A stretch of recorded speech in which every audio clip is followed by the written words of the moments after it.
باتیں آپ حضرات کی خدمت میں عرض کی تھی۔ اگر آپ ان 70 شہداء کی ہسٹری کو پڑھیں گے تو آپ کو ہر صحابی ماشاءاللہ ہیرو نظر آئے گا، لیکن چونکہ وقت نہیں ہوتا تو اس لیے چیدہ حضرات کا مختصراً ذکر کیا جاتا ہے۔ اللہ کریم سے دعا ہے کہ اللہ تعالی ہم سب کو صحابہ کرام اور اہل بیت اعظام کی محبت بھی نصیب فرمائے اور ان کی اتباع بھی نصیب فرمائے۔ اس وقت آپ حضرات کے سامنے حالات ہیں فلسطین کے اور غزہ کے،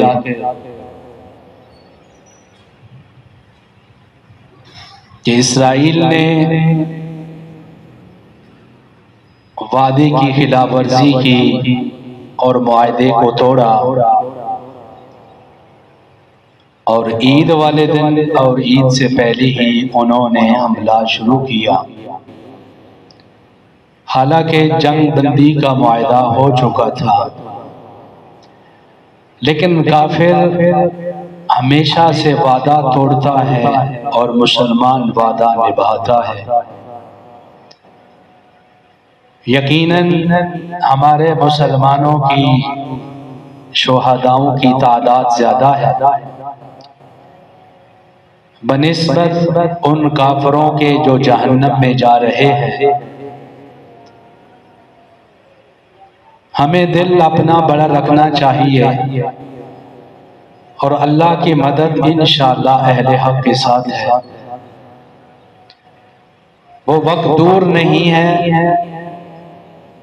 کہ آپ کے اور میرے پیغمبر کا لائے ہوا کلمہ انشاءاللہ ہر کچے اور پکے مکان میں داخل ہو کے رہے گا۔ حضرت امام مہدی علیہ الرضوان اور آپ کے بعد جناب سیدنا حضرت عیسیٰ بن مریم علیہ السلام اسی دنیا میں تشریف لانے والے ہیں، اور اگر اللہ نے زندگی کو اتنا لمبا کیا تو انشاءاللہ العزیز امام مہدی کے لشکر میں حصہ لیں گے، اور اللہ کے نبی نے فرمایا کہ اگر تمہاری زندگی میں مہدی کا لشکر نکلے تو اس لشکر میں ضرور شرکت کرنا کہ ان کا لشکر جنتی لشکر ہے۔ اور یہ بات انشاءاللہ ہم اپنی وصیت میں لکھ کر جائیں گے اپنی اولاد کو اور اپنے پوتوں اور پڑپوتوں میں انشاءاللہ العزیز، کہ اگر تمہاری زندگی میں امام مہدی علیہ الرضوان تشریف لائے تو ان کے لشکر میں شریک ہو جانا، وہ سیدھا جنتی لشکر ہوگا۔ اور انشاءاللہ اگر ہماری زندگی میں وہ تشریف لائے تو اپنی جان کیا انشاءاللہ ہم اللہ کی دین کے لیے ہر چیز قربان کرنے کے لیے تیار بیٹھے۔ یہ سبق ہمیں صحابہ کرام اور اہل بیت اعظام نے پڑھایا ہے۔ آپ کے سامنے کربلا کا مکمل ایک داستان ہے۔ اللہ کی جان اللہ کے دین پہ لگائی، آج بھی مسلمان کیا غیر مسلم بھی اہل بیت کے تذکرے کر رہا ہے، اور کوئی بھی یزید کا تذکرہ نہیں کرتا، اس لیے کہ وہ اقتدار کے لیے لڑا اور حضرت حسین رضی اللہ عنہ اسلام کی بقا کے لیے۔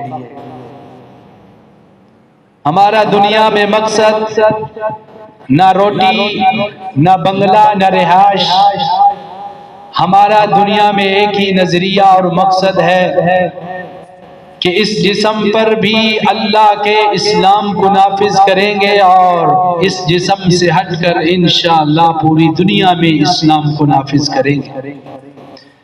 یہی مسلمان کا منشور ہو، یہی دستور ہو۔ کرنا اللہ نے ہے، بندہ نہیں کر سکتا، لیکن اللہ تعالیٰ اپنے بندوں کے جذبوں کو چیک کرتے ہیں کہ میرے اسلام کے بارے میں ان کے کیا جذبے ہیں۔ موت نے تو آنا ہی آنا ہے، اور اگر یہ انسان کی موت اللہ کے راستے میں آ جائے تو اللہ کی قسم اس سے بڑی اور ہمارے گنہگاروں کے لیے کیا سعادت ہے۔ اللہ کے نبی نے فرمایا اللہ سے دعا کرو تو شہادت کی دعا کرو، اور خود اللہ کی نبی نے اپنے لیے شہادت کو مانگا ہے کہ یا اللہ مجھے شہادت نصیب فرما۔ لیکن آج مسلمان ڈرتا ہے،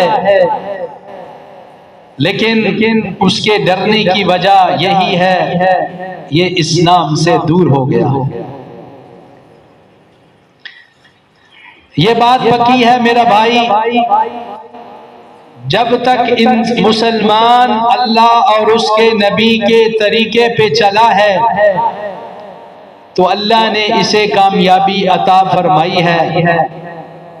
جب سے یہ مسلمان اللہ اور اللہ کے طریقے سے ہٹا ہے تو پھر اس کے اوپر آزمائشیں اور پریشانیاں آنا شروع ہوئی ہیں۔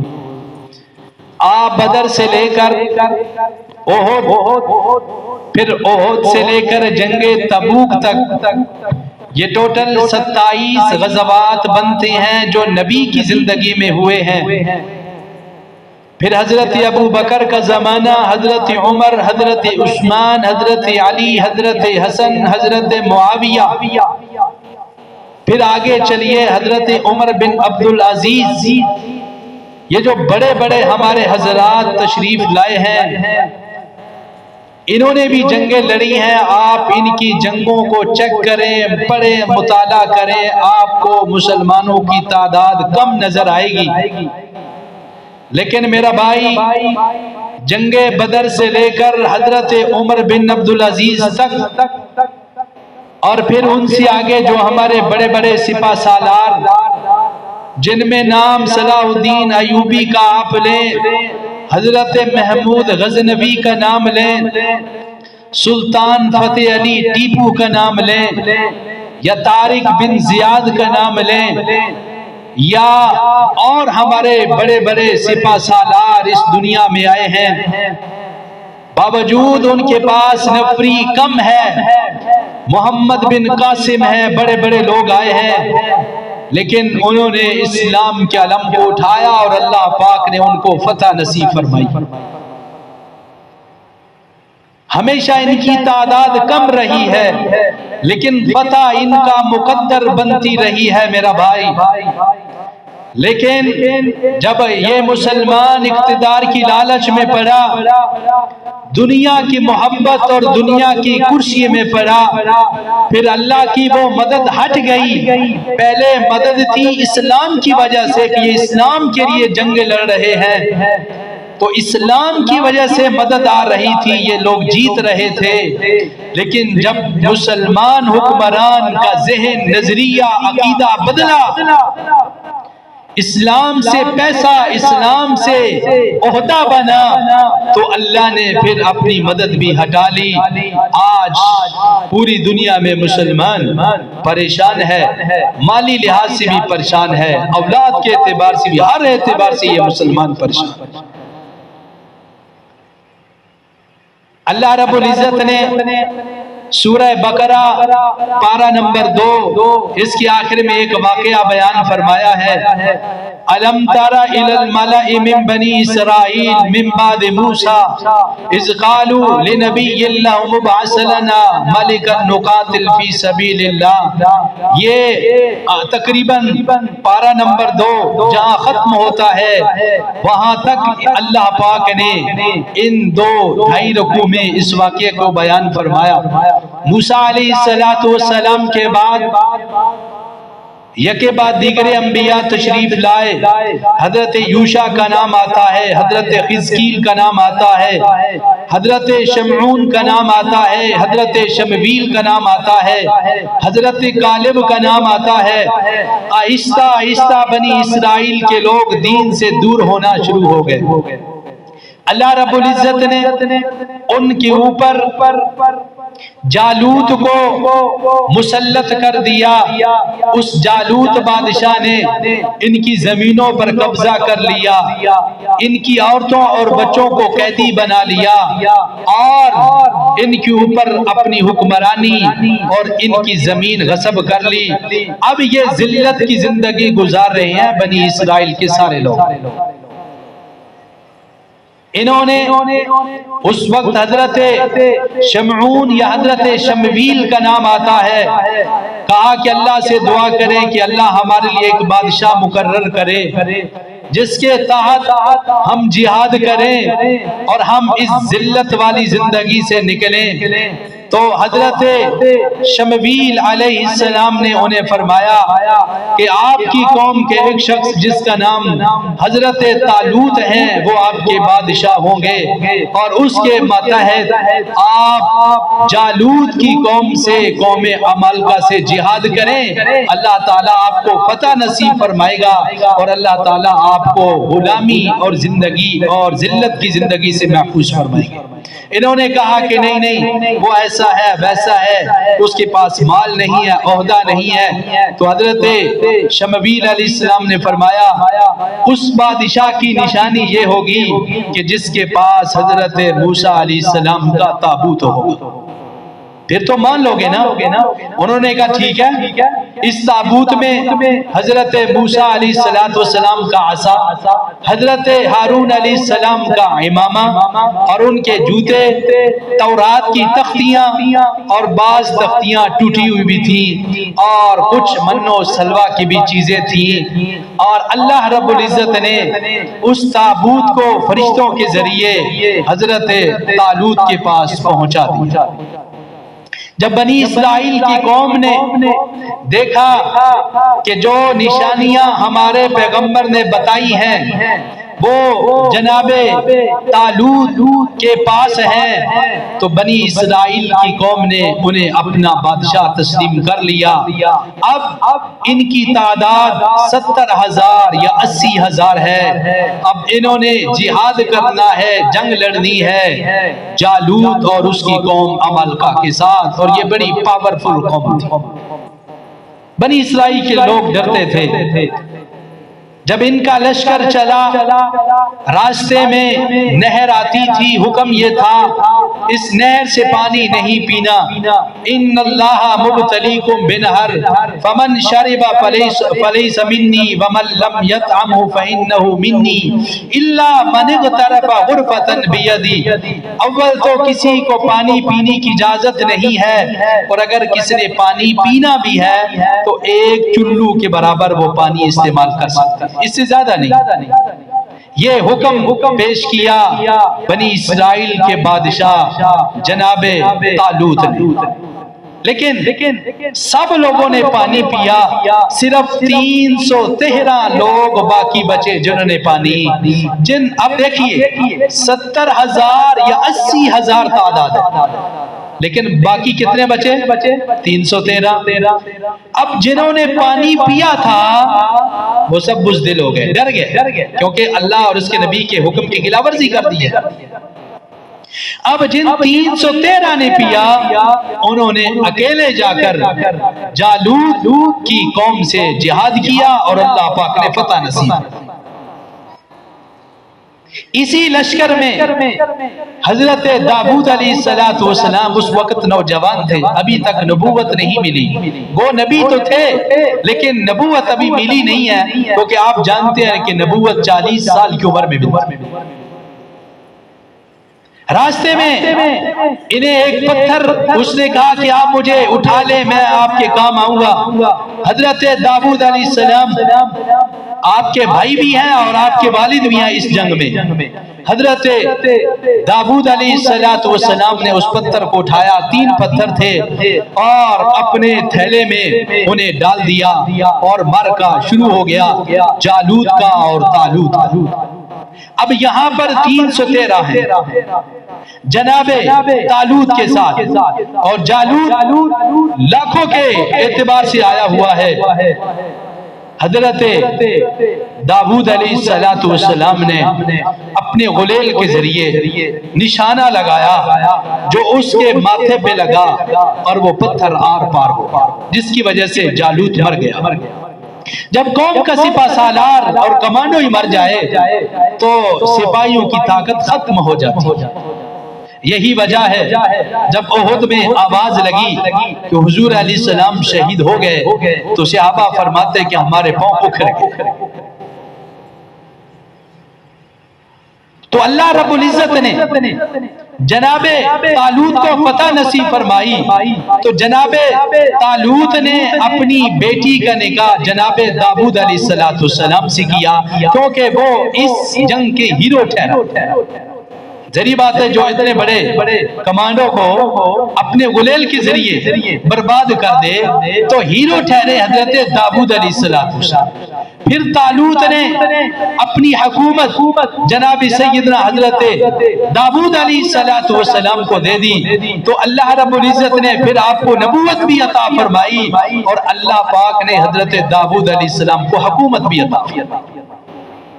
پھر آپ کے بیٹے حضرت سلیمان علیہ السلام، اللہ پاک نے انہیں بھی حکومت عطا فرمائی، اور اللہ پاک نے انہیں نبوت بھی عطا فرمائی۔ اور آپ کا جو بیت المقدس ہے، جس کے لیے آج میرا مسلمان بھائی اور میری مسلمان بہنیں اپنی جان ہاتھ کی ہتھیلی پر رکھ کر اور مسلسل روزے رکھ کر اسرائیل کی آنکھوں میں آنکھیں ڈال کر مجاہدانہ کردار ادا کر رہے ہیں، ہماری دعائیں کہ اللہ ہماری بھی زندگی اور ہماری بھی عمریں ان غزہ کے اور فلسطین کے مجاہدین کو عطا فرما دے، اور اللہ تعالیٰ ان کی مدد فرمائے۔ یہ سب سے پہلے جناب آدم علیہ السلام نے ہمارے قبلہ اول کی بنیاد رکھی، آدم علیہ السلام کے بعد نوح علیہ السلام کے بیٹے حضرت سام بن نوح علیہ السلام نے پھر اس کی بنیاد رکھی۔ تیسرے نمبر پر حضرت داؤد علیہ السلام نے اس کو تعمیر کیا۔ حضرت داؤد علیہ السلام اس دنیا سے تشریف لے گئے تو آپ کے صاحبزادے حضرت سلیمان علیہ السلام نے اس کی تعمیر کو مکمل فرمایا، اور یہ ہمارا قبلہ اول ٹھہرا۔ اللہ کے نبی نے فرمایا سب سے پہلا جو گھر بنایا گیا اس کائنات میں وہ بیت اللہ تھا، اور بیت اللہ کے بعد 40 سال کے وقفے کے بعد جو گھر بنایا گیا وہ فلسطین کی سرزمین پر مسجد اقصی کو بنایا گیا۔ یہ ہمارا قبلہ ہے۔ 16 یا 17 مہینے جناب نبی کریم علیہ السلام نے بیت المقدس کی طرف منہ کر کے نماز پڑھائی۔ یہ وہی بیت المقدس ہے، مسجد اقصی ہے، جہاں پر آپ کے اور میرے پیغمبر کی زمینی سفر کی انتہا ہوئی اور آسمانی سفر کی ابتدا ہو رہی ہے، یعنی معراج والی رات یہ وہی مسجد اقصی ہے جس کی جنگ آج میرا مسلمان فلسطینی لڑ رہا ہے، کہ جس مسجد میں آپ کے اور میرے نبی کو امام الانبیاء کا لقب ملا۔ پہلے صرف نبی تھے، آج آپ کے اور میرے پیغمبر امام الانبیاء بن چکے ہیں۔ یہ وہی مسجد ہے اقصی جس کے بارے میں آپ کے اور میرے پیغمبر نے فرمایا میں دیکھ رہا ہوں کہ شام کی سرزمین پر فرشتے اپنے ہاتھ پھیلائے ہوئے ہیں، یعنی یہ بشارت تھی کہ ملک شام کی مدد کے لیے اللہ کے فرشتے اترے ہیں اور اترتے رہیں گے۔ اسی ملک شام کے بارے میں آپ کے اور میرے پیغمبر نے فرمایا تھا کہ جب دنیا میں فتنے عام ہو جائیں گے تو اس وقت ایمان ملک شام میں سمٹ جائے گا، یعنی اگر خالص ایمان ملے گا تو ملک شام میں ملے گا۔ مجھے بتائیں، آج ہم ان گنہگار آنکھوں سے مشاہدہ کر رہے ہیں، وہ روزے پہ روزہ رکھ رہے ہیں، ان کے گھر تباہ ہو گئے، ان کے پیدائشی بچے زمین میں چلے گئے، ان کے ٹکڑے ٹکڑے ہو گئے، لیکن آج بھی ان کا ایمان اللہ کی قسم صحابہ اکرام کی طرح مضبوط ہے۔ ہماری جان تو جا سکتی ہے، لیکن آپ یہودیوں کو ہم بیت المقدس کا قبضہ دینے کے لیے بالکل تیار نہیں۔ یہ ایمان ہے ان کا، میرا بھائی، یہ ان کا ایمان ہے، یہ ان کے بچوں کا ایمان ہے، لیکن یہ مسلمان بہت پیچھے آ گیا ہے۔ چاہیے تو یہ تھا کہ ہمارے بڑے بڑے اسلامی ممالک حکمران کچھ تو کرتے، مگر نہیں، سبھی غفلت کی نیند میں سو رہے ہیں۔ آپ جانتے ہیں جب 656 ہجری میں ہلاکو جو چنگیز خان کا پوتا تھا بغداد کی سرزمین پر آیا، 15 لاکھ مسلمانوں کو اس نے قتل کیا اور اس نے مسلمانوں کی کھوپڑیوں کے مینار بنا۔ ہمارے مسلمان تو وہ تھے جنہوں نے عیسائیوں اور یہودیوں کو نکالا۔ یہودی بھول گئے خیبر کے قلعے کو، علی ہمارے تھے جنہوں نے یہودیوں کو وہاں سے نکالا اور ایسی ان کی کلاس لی۔ دنیا تک یاد رکھیں گے کہ جس طرح حضرت علی نے ان کی تباہی مچائی، یہودی آج بھی حضرت عمر سے کیوں ناراض ہیں کہ جو حشر حضرت عمر نے ان کے کیا تھا۔ تاریخ میں ایسا نہیں، سن 16 ہجری میں جب حضرت عمر رضی اللہ عنہ نے ابو عبیدہ بن جراح کا لشکر مدینہ سے بیت المقدس کی طرف روانہ کیا، ابو عبیدہ بن جراح اپنا لشکر لے کر فلسطین کی سرزمین پر جب پہنچے، یہودی اور عیسائی ان کے بڑے بڑے راہب آئے، انہوں نے کہا ابو عبیدہ تم بیت المقدس کو فتح نہیں کر سکتے۔ عبیدہ بن جراح نے پوچھا وجہ کیا ہے؟ تو انہوں نے کہا ہم نے اپنی کتابوں میں پڑھا ہے کہ جو بیت المقدس کو فتح کرے گا اس کا نام عمر ہوگا، تمہارا نام تو ابو عبیدہ ہے۔ وہ جب آئے گا تو ایک اس کے ساتھ غلام ہوگا، آپ تو پوری فوج کے ساتھ آئے ہیں۔ ہم نے اپنی کتابوں میں پڑھا ہے جو اس بیت المقدس کو فتح کرے گا اس کے جسم پر جو لباس ہوگا اس کے اوپر ٹانکے اور پیبند لگے ہوئے ہوں گے۔ ابو عبیدہ قیامت کی صبح تک بھی تو بیٹھا رہے، بیت المقدس کو تو فتح نہیں کر سکتا، اس لیے کہ جو نشانیاں تورات اور انجیل میں ہیں وہ تجھ میں ایک بھی نشانی نہیں ہے۔ ابو عبیدہ کہتے ہیں میں نے جب یہ نشانیاں ان یہودیوں کے راہبوں سے سنی، میں نے کہا اللہ تیرے شکر ہے، وہ عمر تو ہمارا ہی۔ پھر عمر آئے، اکیلے آئے میرا بھائی، غلام سوار ہے، دنیا نے عجیب و نقشہ دیکھا ہے، کوئی نہ مانے عمر کو، اس کی بدقسمتی ہے، لیکن تاریخ کی تو باتیں باقی باتیں پڑھتا ہے تو پھر تاریخ کی یہ بات کیوں نہیں پڑھتا؟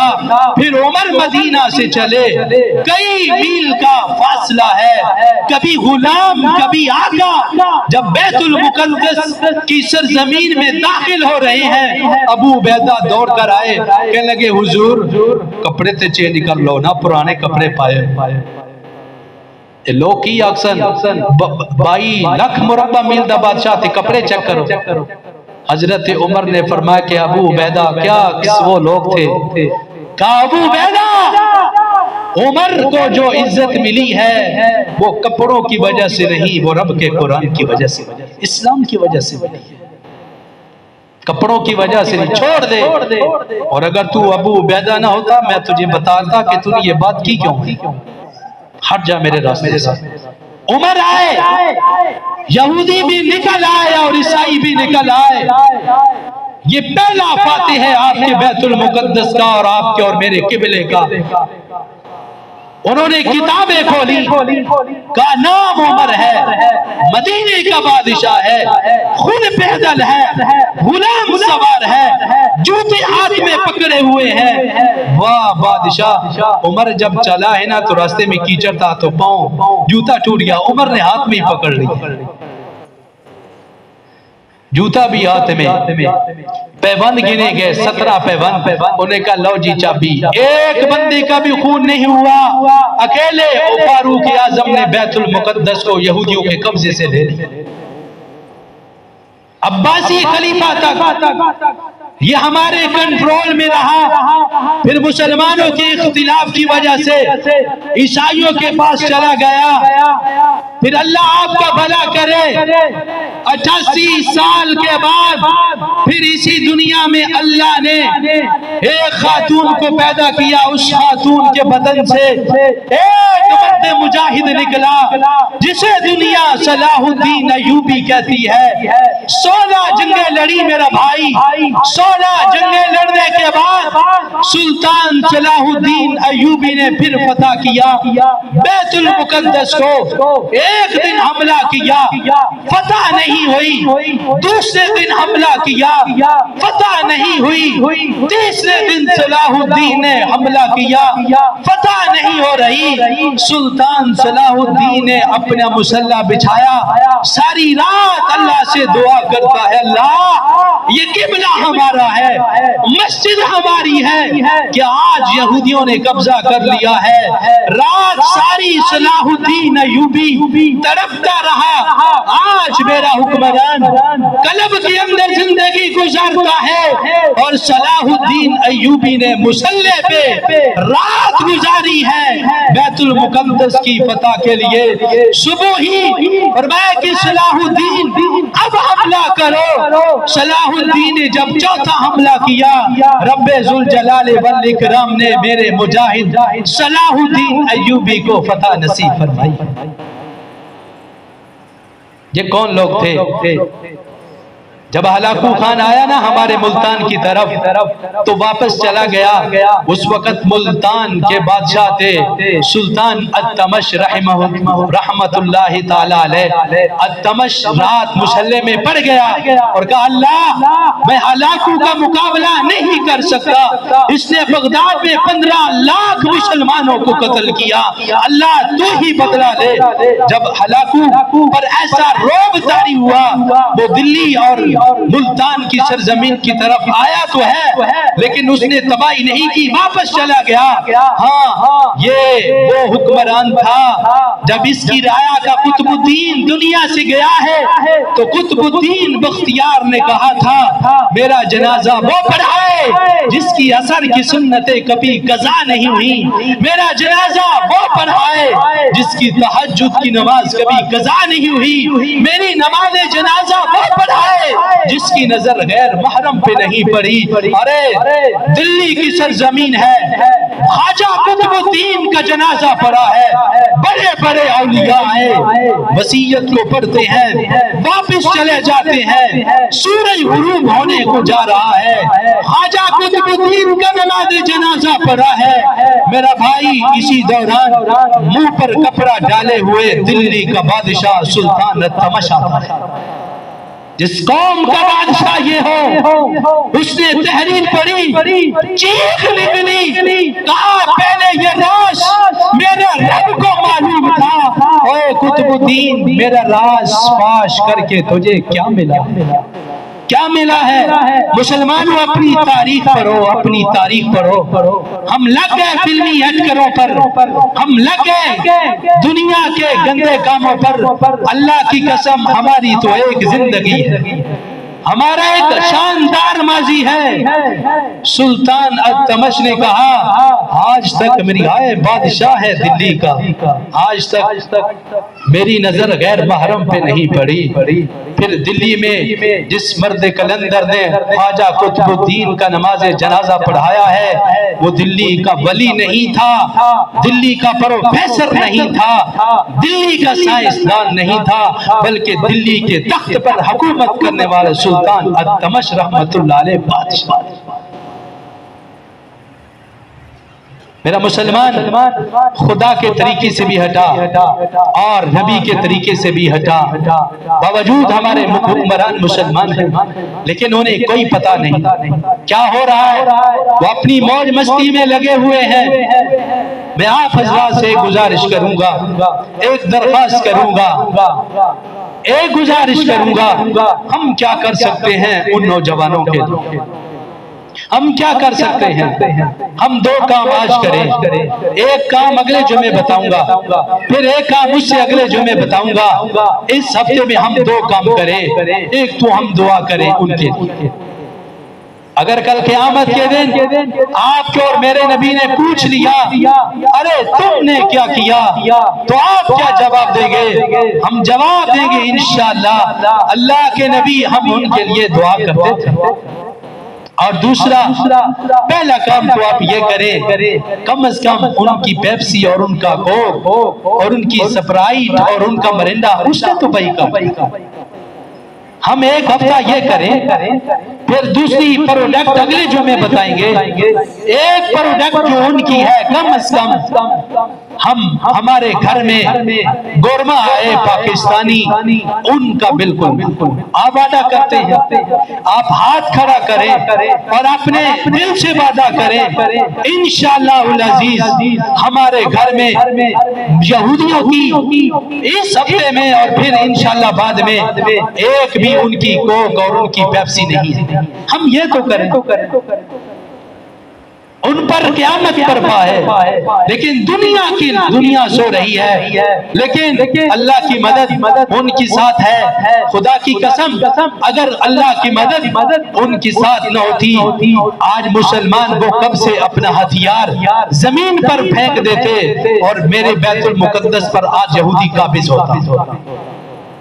جو آج وہ پیچھے ہے، شہادتیں ہوتی ہیں، شیروں کی شہادتیں ہوتی ہیں، مجاہدوں کی شہادتیں ہوتی ہیں۔ میرے پیغمبر کے چاچا کے کلیجے کو نکالا گیا، جسم کے شہید ٹکڑے کیے گئے، لیکن کامیاب کون ہوا؟ احد والے ہوئے۔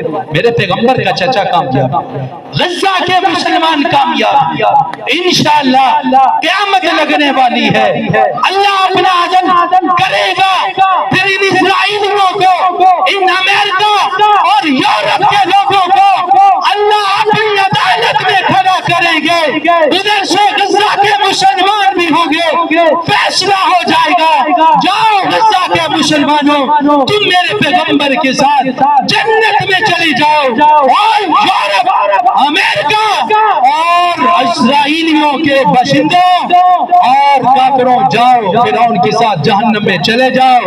آج ممتاز اليوم ایھا المجرمون اس آیت کا پریکٹیکل میدان حشر میں آپ دیکھ لیں گے۔